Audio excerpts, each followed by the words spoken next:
Thank you to Timberlake Church. That's incredible. Making a difference and an impact on people that, quite honestly, will probably never meet in this lifetime. So thank you.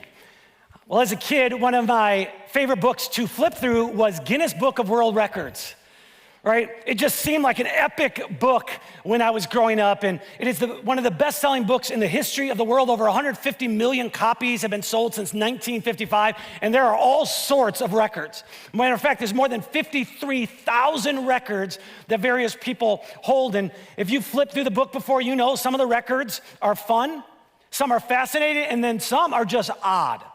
Right? Like Lee Redmond, right here from the United States, holds the record for the longest fingernails on a pair of hands. 28 feet of fingernails.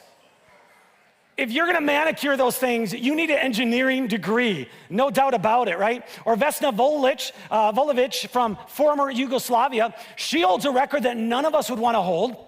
She has the longest fall out of an airplane. And what happened is she was on an airplane that exploded midair. Everybody died. She fell more than 33,000 feet and somehow survived. Steve Severinsen from Denmark holds the record for holding his breath the longest underwater, 22 minutes. Most of us cannot go 22 minutes without checking our phone. But this guy somehow held his breath, right? Daniel Scally out of Australia cranked out 3,182 push-ups in just 1 hour. I wish I could crank out 20 push-ups in an hour. Breaks in between, right? All sorts of reminders when we look at these records that as humans, we have extraordinary capacity and extraordinary strength that needs to be tapped. One specific record that I found very fascinating based on being a pastor is the longest sermon ever recorded was by Pastor Zach Zender, who preached for 53 hours and 18 minutes. He had more than 600 slides to coincide with his talk. And I think you'll find this exciting. Today we actually have some reps from Guinness Record with us. I'm gonna attempt to beat the record. Today is our day. Right? But we live in a culture that values physical, mental, and emotional strength. We prioritize individualism and achievement and resilience. We celebrate strength and we see weakness as a liability. Therefore, it's not very common to talk about weaknesses because we fear being judged. We fear being seen as incompetent or passed over for opportunities. This is why in job interviews, when people are asked, like, hey, what's your weakness? We tend to pivot by giving an answer that puts a spin on it, right? So we'll say like, well, I get impatient when people miss deadlines because I just like to get things done, right? Or I focus too much on the details. I probably shouldn't care as much, but I just love quality. Or I'm a workaholic, right? I'm available to my team 24/7 and I know I should put up better boundaries. Those are the type of answers we get. Imagine if we were just completely honest. Imagine if you're asked in a job interview, wait, what's a weakness? Is that I'm a huge procrastinator. I frustrate my team and many people resent me. That's what it is, right? Or I have anger issues and so nobody on our team wants to talk to me. Or I'm super insecure, so if you ask me what I feel about something, I'm gonna give you a very padded answer. Or I'm incredibly arrogant, so I'm just gonna tell you there's no way I'm listening to anybody on this team. Now, the reality is we all have weaknesses, but for the most part, we downplay or we hide them because we live in a culture that emphasizes strength. We emphasize winning and improving and getting ahead. I mean, the message that's conveyed over and over and over in best-selling books and in workplace expectations and on social media and in sports and in the academic world is that if you are not thriving, that you are failing.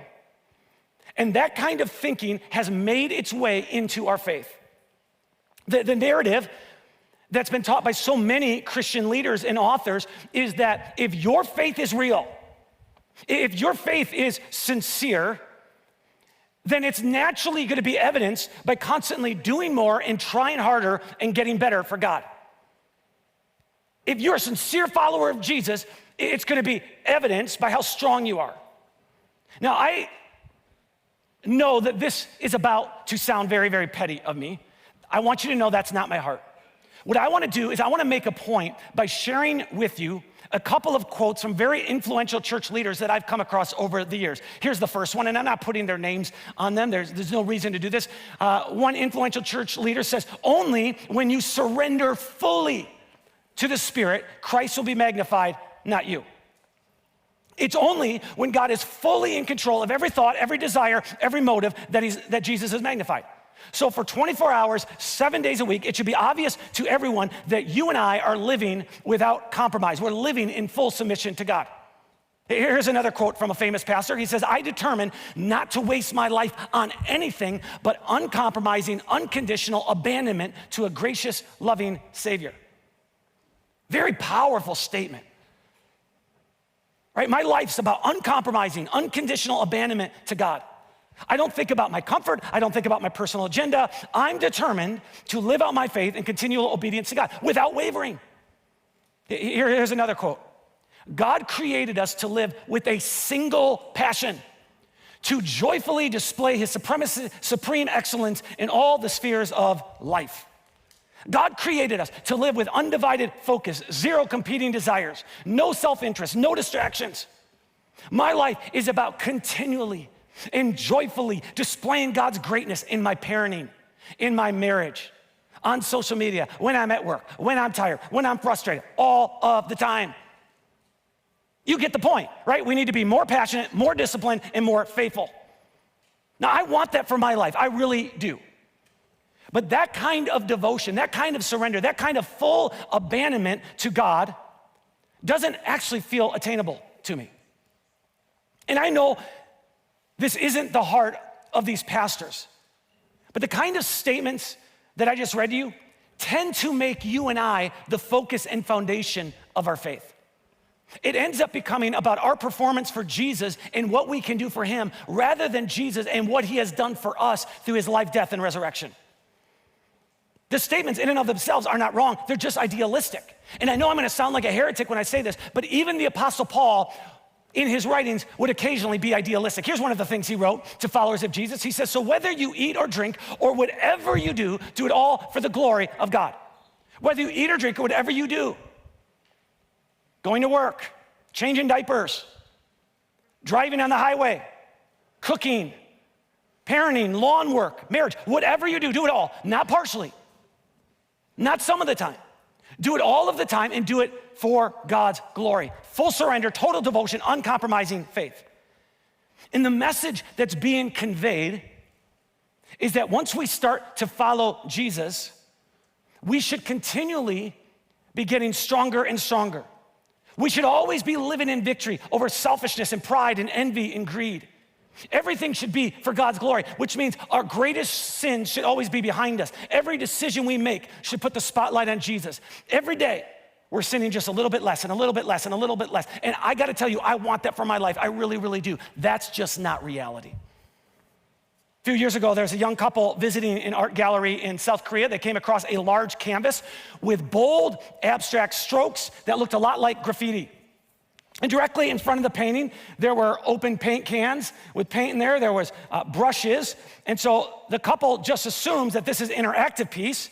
And so they pick up one of the brushes and they start to add their flair to it.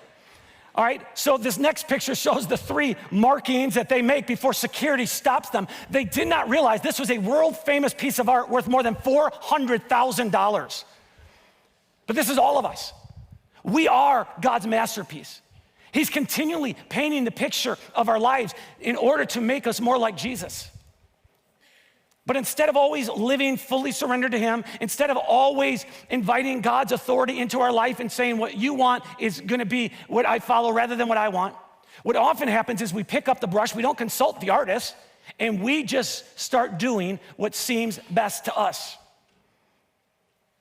Now, again, just for clarity, I want to live fully surrendered with wholehearted devotion to God.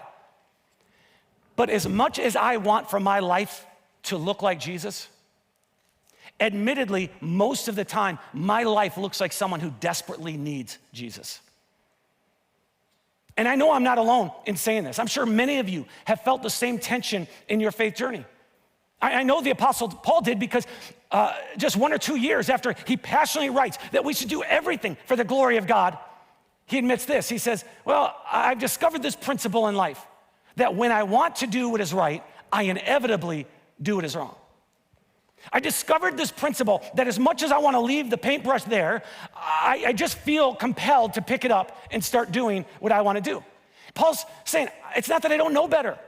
It's not that I don't care. It's not that I don't have the right information, but there's this gravitational pull inside of me towards selfishness and pride and comfort and control. There's this tug of war that's constantly happening in my heart that reminds me I'm not as strong, I'm not as mature, I'm not as disciplined as I know I should be. And if you pay close attention to some of the writings of the Apostle Paul, it's just this fascinating look at how over the course of his life and over the course of his writings, Paul is becoming more and more aware of his weaknesses and his limitations and his brokenness. There's a very clear progression in how the Apostle Paul talks about himself. Matter of fact, in one of his first writings, Paul makes it clear that before he converted from Judaism to follow Jesus, that he was a spiritual giant. Here's just one of the many things Paul wrote about himself. He says, I was far ahead of my fellow Jews in my zeal for the tradition of my ancestors. Paul says, before following Jesus, I was Jewish and I was at the top of my class. I was deeply committed to our traditions and our laws and our practices. Paul was disciplined. His life was put together. Paul would never have even flinched if Coldplay started playing the Jumbotron song and the camera zoomed in on his life, right? No shame, nothing to hide. Ready to take on the world. But after he had a sincere encounter with God, he never uses his list of accomplishments and achievements or his incredible self-discipline to elevate himself to prove how spiritually mature he was. As a matter of fact, as Paul follows Jesus, the longer it goes, you'll see his great self-awareness. Here's one of the first things he writes. He says, I want you to know that I recognize this. I'm the least of all the apostles. In fact, I'm not even worthy to be called an apostle. So one of his first letters, he says, I'm like a spiritual giant. Now he's saying, listen, of all the church leaders out there, I'll admit, I'll acknowledge, I'm at the bottom rung. And then a few years after writing this, here's what he writes in another letter. He says, I am the least deserving of all God's people. When I think about God's grace, when I think about him bringing us into his kingdom, I just got to tell you, I'm the least deserving. Not only am I the least of the apostles, I'm the least deserving of all God's people. And then fast forward several years as he continues to mature in his understanding of God's grace. He's reaching the end of his life, and he writes to a young pastor named Timothy, and he said, this is a trustworthy saying, and everyone should accept it. Christ Jesus came into this world to save sinners, and I am the worst of them all. The longer Paul followed Jesus, the more he demotes himself. He goes from saying, I'm a highly respected religious leader, to I consider myself to be the least of all the church leaders out there, to when I look at the family of God, when I look at followers of Jesus, I gotta tell you, I'm on the bottom rung, to I'm the biggest sinner I know. Do not miss this. Our faith journey is not a progression from weakness to strength, but from strength to weakness. Spiritual maturity does not mean I'm getting stronger and stronger and more competent every day. Spiritual maturity is becoming increasingly aware of how weak and incompetent I am and how strong and competent Jesus is for me. That's spiritual maturity. It's understanding I can't keep up. I'm too undisciplined. I'm too selfish. I'm too distracted. Now, I'm not suggesting that we live with this defeatist attitude and say, well, every day I just have to pick up the brush. I just have to start doing what I want to do because this is just how weak I am and how powerless I am. But I am saying we have to be very, very careful to not overestimate our strengths and put the spotlight on us. If we're going to talk about strengths, most people would probably agree that the Apostle Paul is right at the top of the list. I mean, this guy has a list of accomplishments a mile long. The Apostle Paul had spiritual experiences that you and I would dream of having. But here's what he writes about those things. He says, hey, I know people admire me. I know I've had great experiences. But he says this, but to keep me from becoming proud, I was given a thorn in my flesh, a messenger from Satan to torment me and keep me from becoming proud. One of the ways that God establishes his kingdom inside of us is destroying our idol of self-sufficiency and independence. One of the ways that God is constantly working in our lives is taking the brush of his Holy Spirit to paint over our self-sufficiency. So Paul says, hey, to keep me from becoming arrogant, God allowed something painful into my life. And we don't know exactly what Paul's thorn in the flesh is. Right? It's been debated over the years. Some say it was a physical ailment. Some say it was depression or anxiety. We don't know, and I don't want to speculate, but what we do know is when Paul talks about a thorn, it is a reference to a weakness, a limitation, or an opposition he was experiencing. That's what a thorn in the flesh is. It's a weakness or limitation. A thorn in the flesh is anything that reminds us we are not self-sufficient.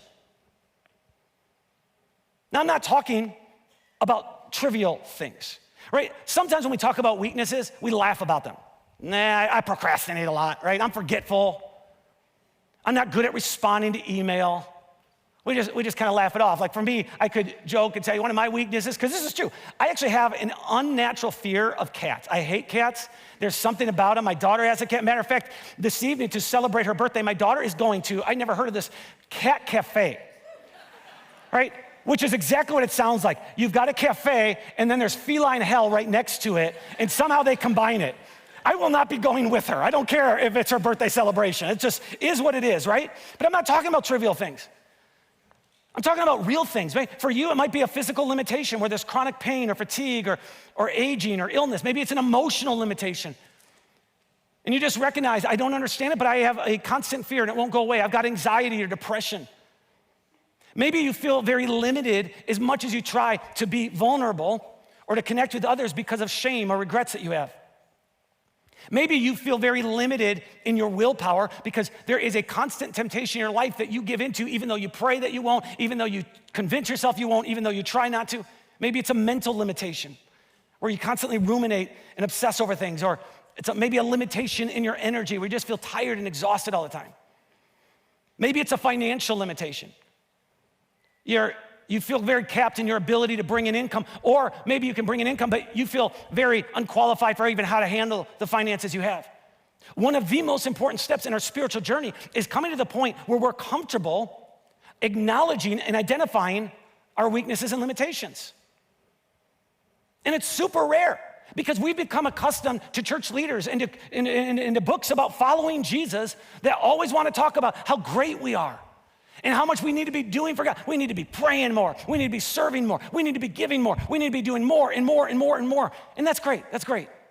Some of these books, we need them to challenge us, to push us, right? But part of our maturing process is recognizing our weaknesses. And maybe it's as simple as God, by his Spirit, is helping me realize that I don't take criticism very well. Or I've got unresolved anger, unresolved bitterness that I bring into every environment that I go into. And it's become a crutch in my life. Or I avoid conflict because I fear rejection, or I need constant affirmation, or I care more about being right than being kind. I mean, the list is endless. And it's very humbling to acknowledge our brokenness as human beings, but ultimately our weaknesses can help us become more dependent on God. If we never experience pain or loss or difficulty or struggle or opposition, the reality is it would be very hard for us to see our need for God because we're living in victory anyways. We're strong anyways. After our first gathering today, someone was talking to me and they said, hey, listen, I need some prayer over some things, and I do recognize that God will not give us more than we can handle.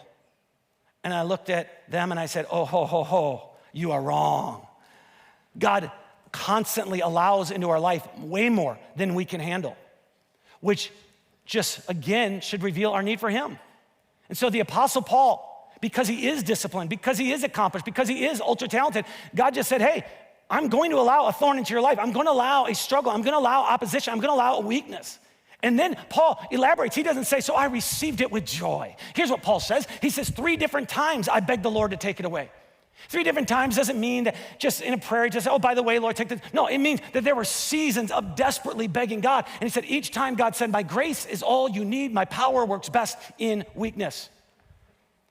This is a very complicated and a very frustrating verse because God makes it clear. Paul, I'm not always going to protect you from the pressures of life. I'm not always going to eliminate your weaknesses and your limitations and your opposition. You can go to conferences. You can have prayer fasts. You can do whatever you want to do. But I'm just not going to relieve you from it. Our weaknesses and our limitations position our hearts to become more dependent on God. Now, personally, I experienced this a little more than a year and a half ago when I became the pastor of Timberlake Church. Because I walked in with some very strong self-awareness. I'm just a kid from Wisconsin. I know that people living on the east side are highly educated. I know that people living on the east side, when they're on a faith journey, ask a lot of questions. They don't make a lot of assumptions. And I knew I didn't attend an Ivy League college. I don't have a tech background. I haven't scaled a startup. I've never led a company through a merger or sat on a corporate board. I've walked into plenty of rooms over the past year and a half where it's just obvious I'm the least educated, least connected, and definitely the least impressive on paper. And this is true, this is not exaggeration. Sometimes I meet people in the lobby and it's like I need a freaking interpreter to tell me what they do for a job because I can't figure it out. I don't have a ton to offer other than eye candy to you, but my insecurities and my limitations have pushed me to rely on God in ways that I never would have before. Our weaknesses, our limitations have a way of turning our heart toward God in a way that our strengths cannot. I've shared on a couple of different occasions about my dad's upbringing because he grew up in a very chaotic home. His father was an alcoholic. It fractured the family situation, and he was put in foster care. It was just not a good upbringing. And then when my dad was in his early 20s, and he starts having kids, and eventually there were 7 of us. But he starts having kids, and he determined, I want to change the course of my family tree. I want my kids to have a different upbringing than me. The problem is, his weakness as a parent was he didn't have a role model. He was limited in what he knew. He was limited in his understanding. And so he had friends that say, you should check out Jesus. You ever go to church? You know, kind of how you talk in your early 20s and kind of pushing each other. And my dad showed up to an environment like this. And he started listening, and he started learning, and he started taking notes. And eventually got to the point where he said, I don't understand it all, but I do believe that my Heavenly Father can help me with this. And by God's grace, he surrendered his life to Jesus, and I grew up in a home where both my parents loved Jesus, modeled Jesus for me. I feel like I won the parent lottery. It was through my dad's weakness that he found strength through God. God has the power to use our stresses and our pains and our weaknesses and limitations to get our attention and help us position our hearts to a point of dependence. Several times throughout the year, we'll show stories of individuals who talk about how they came to faith, and they'll talk about the impact and the role that Timberlake had. And when you listen to the stories, it's just obvious that most people, not everybody, but most people seem to connect with God during seasons of trouble, trials, or transition. It's like we're confronted with a marriage issue, we're confronted with a parenting issue, we're confronted with our lack of wisdom in something, we're confronted with a health diagnosis that scares us, and we don't know where to turn, and so we say, God, I'll turn my heart toward you. And so I've embraced and I'm continuing to learn how to embrace my weaknesses. I used to think I have to be strong all the time, right? I have to be strong for my wife, I have to be strong for my kids, I have to be strong for you, the church, I have to be strong for the staff, I have to be strong for my friends, but that's a lie. The truth is, I have to be aware of my weaknesses and my brokenness and my limitations, because that's what's gonna push me to go before God and say, you know what, I can't do it. I don't have the wisdom. I don't have the resources. I don't have the knowledge. I don't have the connections. I need you. And often we don't see how God is working or strengthening us or empowering us until we look back. So it's not like we just have this supernatural experience and say, now I feel what I need to feel to move forward. There was a period several years ago where I was at an incredibly low point. Our church was struggling. We were having decline in attendance because we had moved so many times as a church. We didn't own a facility. My marriage was struggling. I was struggling as a parent. One of my kids was just going through some really tough stuff with mental health. Another one of my kids was in a season of rebellion. And I don't journal. That's just not what I do. But in that season, I did. And for 5 years, every single day, I journaled, just bullet points of what I was going. And I recently went through some of what I wrote.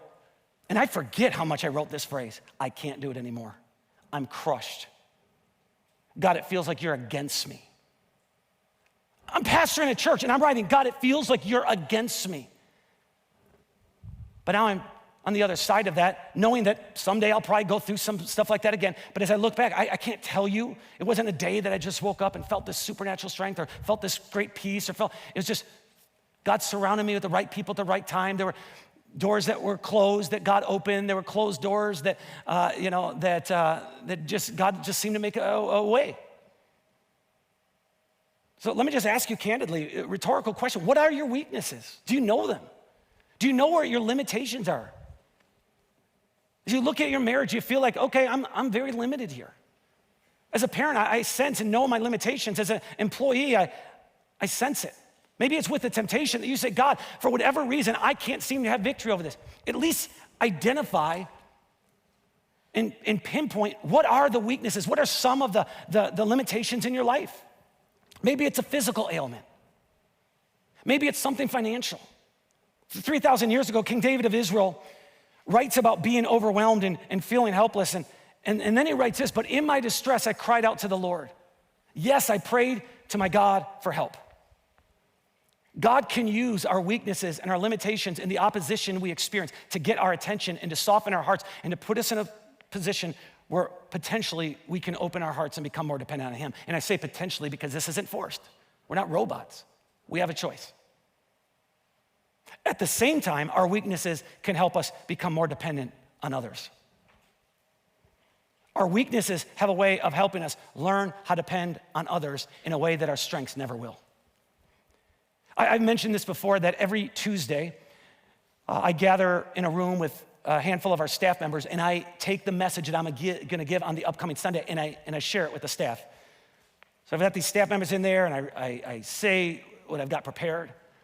And almost without exception, at the end, they'll say, all right, Dave, let's help you work on that outline.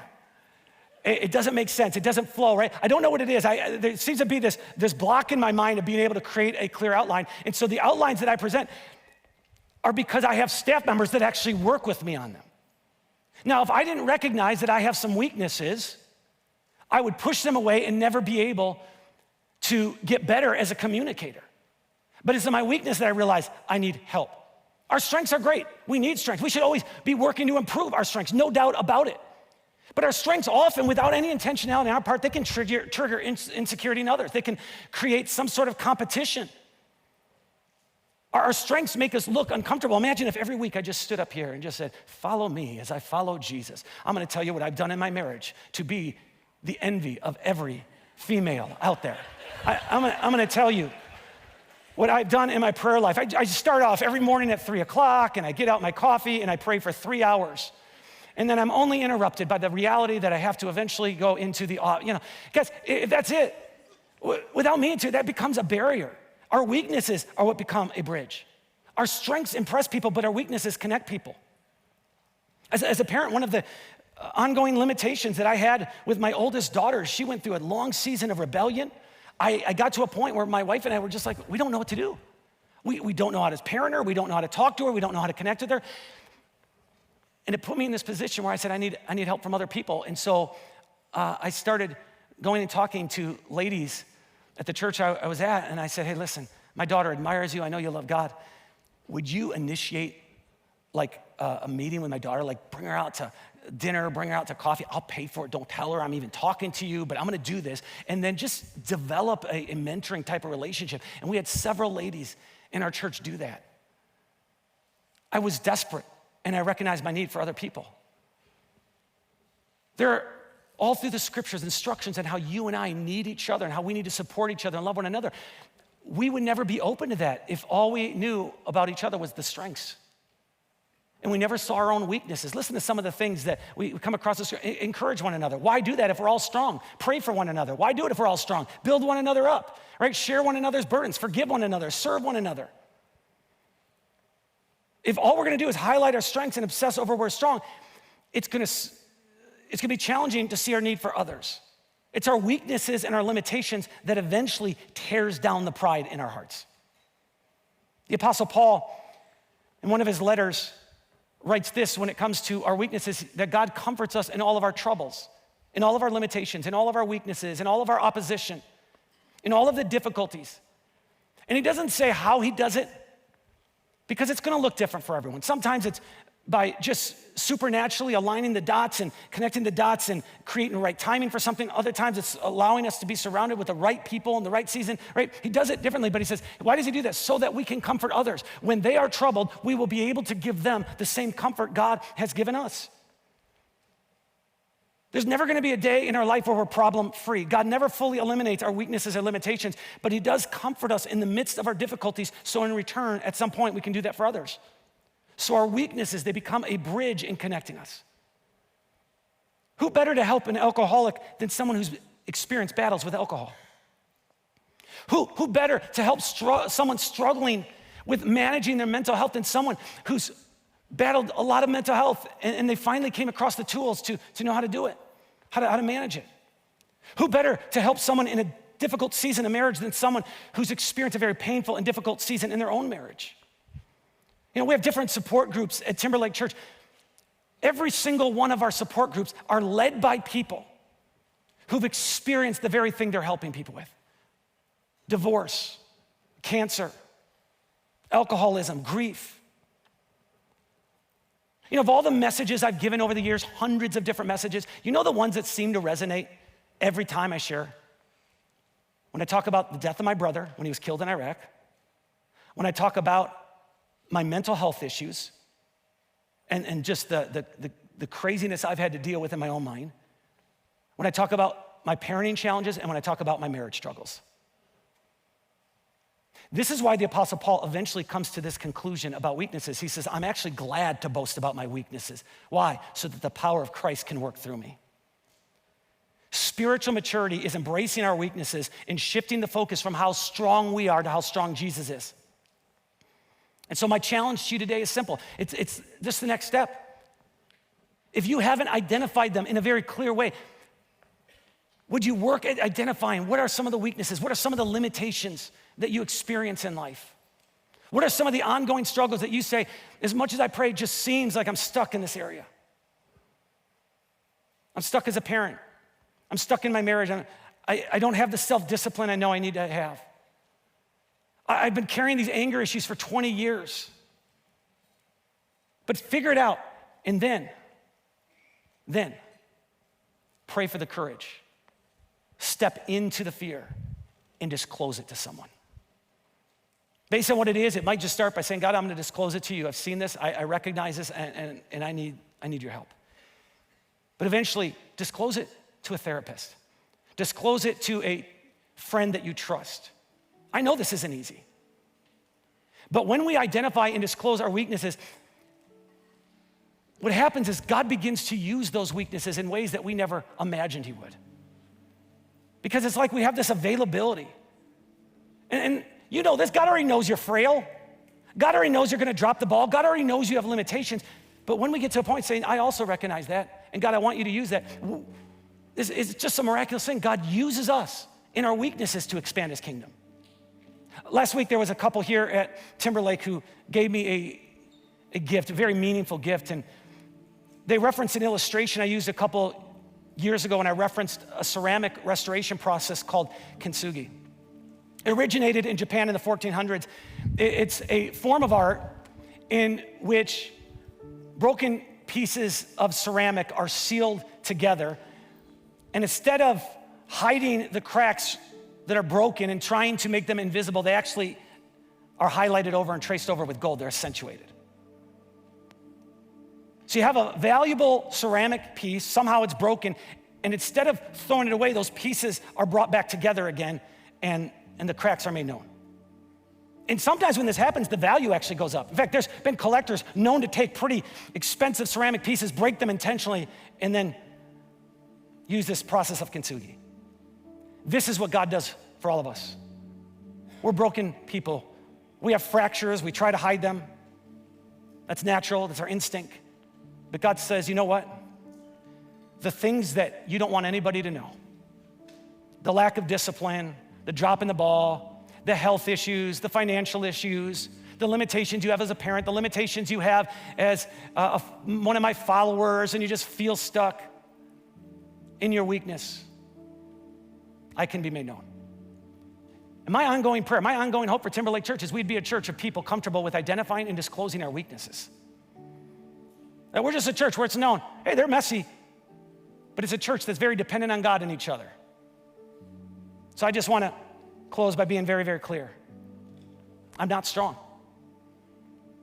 I follow Jesus today, not because in my darkest moments I courageously held on to God. I'm here today for one reason. It's because in my darkest moments, God held on to me. I would have let go of God 10,000 times, and I have. And as much as I don't want it to be a pattern of my life, I continually let go of him. It's not a brag, that's not arrogance, I'm not excusing it, it's just acknowledging it. I don't measure up. I mean, the measurement that Jesus gave his followers was to be perfect as your Father in heaven is perfect. If that's the measurement, if that's the goal, if we're supposed to be perfect, I'm not even close. I'm not faithful to do all the things that I know I'm supposed to be doing as a follower of Jesus. But even when we are unfaithful, God remains faithful, for he cannot deny who he is. And for the past 100 years, churches like ours have regularly been singing the song, "Great is thy faithfulness." Not great is my faithfulness, because the focus of our faith is not us, it's him. It's all about his faithfulness to us. It's about his performance, not ours.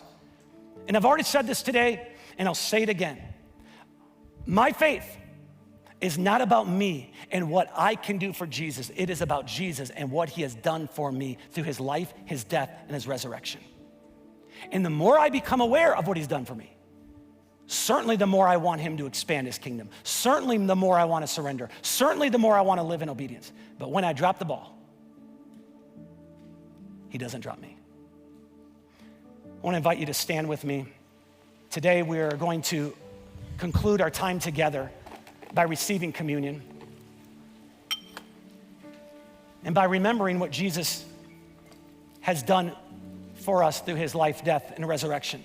You know, Jesus was God making himself known to this world. God in the flesh. And he comes into a world where the gods and the goddesses have a reputation for taking people's weaknesses and shaming them and using it against them and punishing them. But he comes into this world and he says, in your weakness, I can be made strong. But you have to acknowledge them, you have to recognize them, you have to see them, and then you have to begin to go through the very long and difficult process of trying to surrender them. And so today we're gonna conclude with a final song, and I invite you at any point during this song that you feel comfortable to receive communion. If you're a follower of Jesus, we invite you to do this. The wafer represents the body of Jesus that was bruised for us, and the blood represents, or the juice represents the blood that was poured out. And when the crucifixion of Jesus is described in the scriptures, it's called, he was crucified in weakness. He was crucified in a way that almost seemed like that can't be a God. And yet it was his way of providing forgiveness of sins for anyone who wants to receive them, once and for all, past, present, and future. So pray with me. Our Heavenly Father, we thank you. We thank you that instead of shaming us because of our weaknesses, instead of humiliating us because of our inability to stay disciplined, because we constantly drop the ball, because we don't measure up to perfection, you extend grace, and in our weaknesses, you allow us to find that you make us strong. Today, we put all of our focus and all of our attention, not on what we can do for you, but on what you have done for us through the crucifixion. And we celebrate it now in Jesus' name, amen.